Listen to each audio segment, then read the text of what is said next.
1910, une haute personnalité de la Troisième République déclarait: Voler la Joconde, c'est aussi impossible que de voler les tours de la cathédrale Notre-Dame de Paris. Pourtant, moins d'un an après, le mardi 22 août 1911, les journaux ne parlèrent que de cet incroyable vol. C'était devenu une affaire d'État qui mit sans dessus dessous la Chambre des députés et ébranla le gouvernement. Le tableau demeurait introuvable. On suspecta des personnalités célèbres comme le peintre Picasso ou le poète Apollinaire qui fut emprisonné 3 jours avant d'être innocenté et libéré. Le temps passa. Plusieurs semaines, plusieurs mois, l'enquête piétinait. Ce n'est que 2 ans plus tard, à Florence, en Italie, que l'affaire rebondit enfin.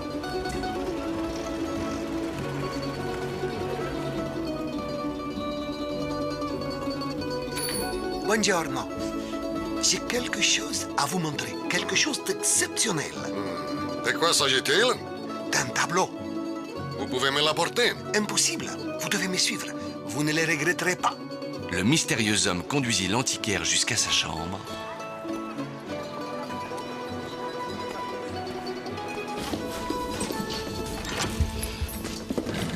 Vous voyez, je ne vous avais pas menti.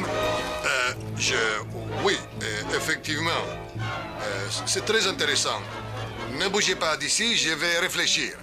Ne bougez pas, hein? La vita è bella! Et un peu plus tard, Qui est là? C'est moi, Jerry, l'antiquaire. Vous êtes un état d'arrestation! au terme d'un procès très médiatisé, le voleur, Vincenzo Perugia, fut condamné à la prison. On apprit alors comment il avait réussi son forfait.